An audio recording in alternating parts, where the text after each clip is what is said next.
Morning. You're not practicing your shots, have you, this morning? Why? You've been out practicing your shots on the training pitch. No, what makes you think that? No, just that's what you used to do, didn't you? Yeah. You should be at home putting up That was shelves. a long time ago, though, trust me. No. You should be at home putting up shelves like the rest of us on holiday Monday. I'll be pulling an extra hamstring like Jurgen.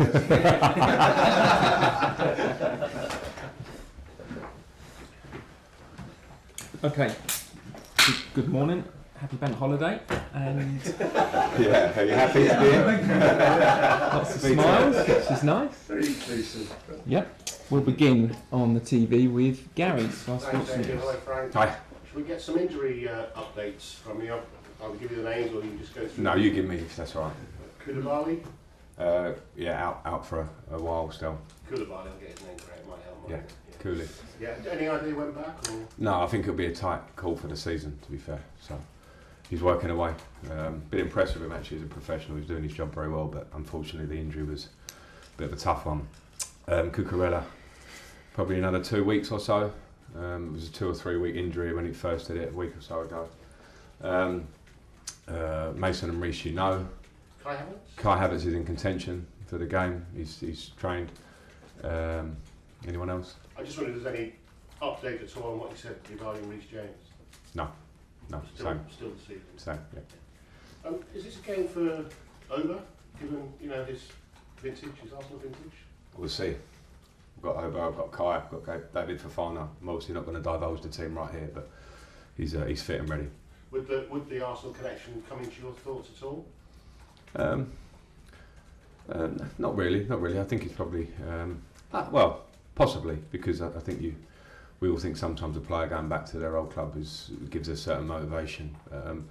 I haven't delved into that too much with Oba himself, so I'll pick that position on my feeling of how they've trained and what the team structure looks like.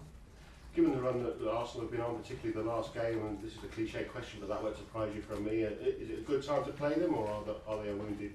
Yeah, I think it could be either way, couldn't it? I think they've got, very much in the hunt still to win the Premier League, and a fantastic team who've had a great season. So if they're wounded slightly, that could give a big reaction. If we can make things difficult for them, then of course that could feel different. So that one's a hard one to call.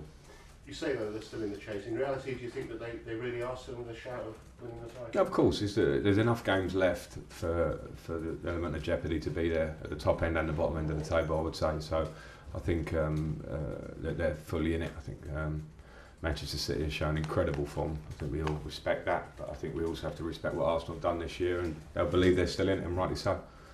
It's May Day. Is it going too far to say that Chelsea's a club in distress? Well, we're not in a great moment, are we? But I think, I've been able to live this now for a few weeks, and I also lived maybe 10 years of incredible success here, and saw that continue, and was part of it again, and then saw it continue. And I think it can be pretty normal if you look at history of all the top clubs in the league, of moments of tough periods. Our opponents tomorrow are a good example of that. They want to be challenging for Premier Leagues, and they are again now. That's been a while for them. So I think we have to put perspective on it and understand that we've got to try and work on all aspects as a club to get back to the feeling and the position of where we want to be. And it's not a given in this league, and there's a lot of work to do.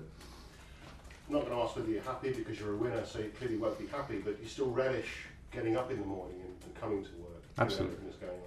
Absolutely. I was eyes open when I came into this job. I'm too experienced in football as a player and now as a coach to understand that things don't necessarily change overnight in terms of results, and we've seen that.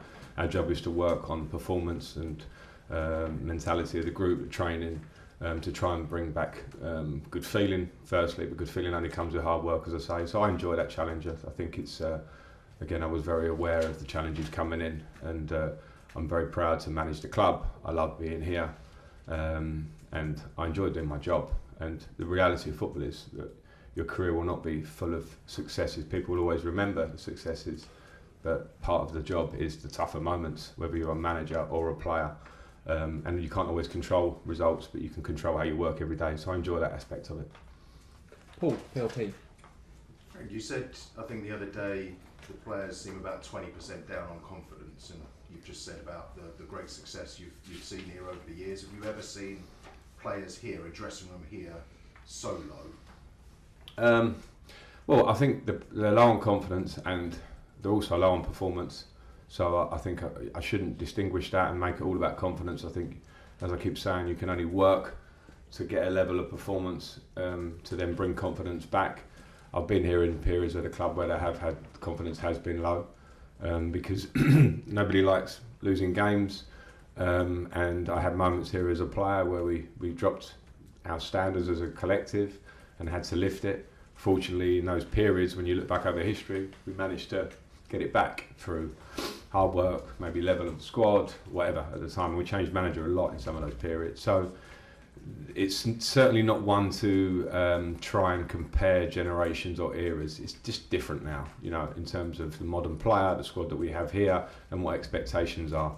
So the only thing we can do is consider the moment now and the future as a club, and work very hard to get the squad where we want it, and also to get the players performing, so that confidence word is not like a big word I'm using in my press conference every week, because at a club like this you should work hard and the level of player, it shouldn't be talking about team confidence, but it's clearly an issue at the minute that needs to be addressed, and it only gets addressed with self-responsibility in the first place throughout the club actually, to then make it better.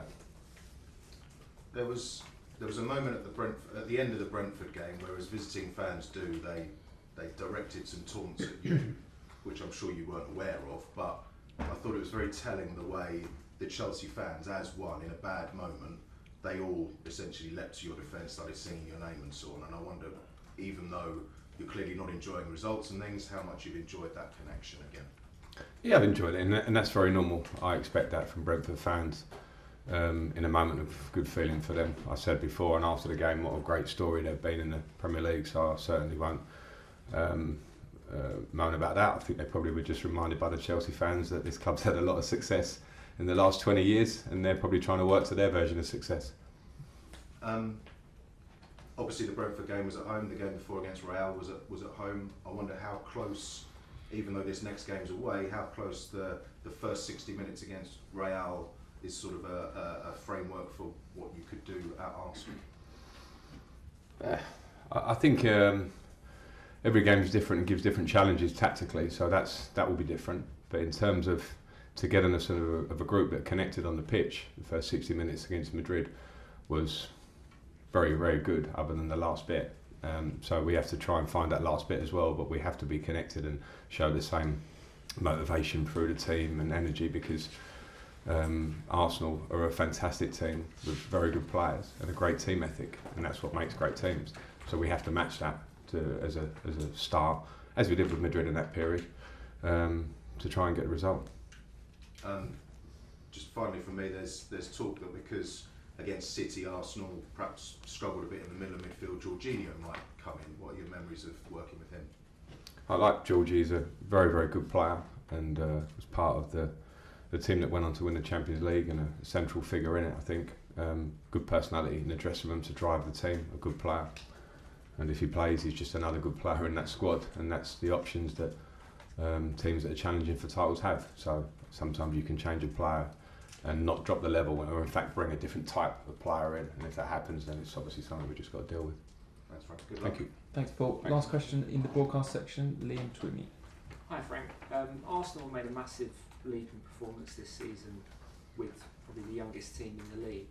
Having had a bit of time to work with this squad now, particularly the younger players that are in this squad, do you see the core of a group that could grow together over time and eventually reach that level as well? Well, I think it's interesting to compare the Arsenal story, because we all had a little insight into Arsenal, didn't we, in the Amazon series, and I think when you see what they're producing now, and myself as a football person, the interesting thing about watching the series and maybe seeing before that, I went up against Mikel when I was a Chelsea manager in that first year, was that there's a long process to sometimes get to where you want to get to. And if I remember playing against Mikel's teams in that early stage, which were sometimes 5 at the back, sometimes 4, sometimes they build with a 4 and then they defend with a 5 and all these things. And now they have a very, very clear identity, and they have a clear, through recruitment, a change of squad, pretty much team completely. other than maybe the players that have come through, and obviously you always need academy players to come through at a high level when they've had that. But there's been a lot of work to that through Mikel, through the team, through alignment, through good recruitment. And if we talk about it as just happening this season and it's come overnight, I think you have to go back to the beginning and all those tougher periods. So I think, do we have the possibility to do that? Yes. Will it take a lot of time and good decisions along the way? Absolutely yes. That you can get there, but of course those things have been probably a credit to Arsenal, because I saw, and you remember the times when the manager was being questioned quite a few times, the owners were being questioned, the players were being questioned, and that process can take 2 or 3 years, which it has done. And within that 2 or 3 years, you've got to make a lot of right decisions to keep working in a good way.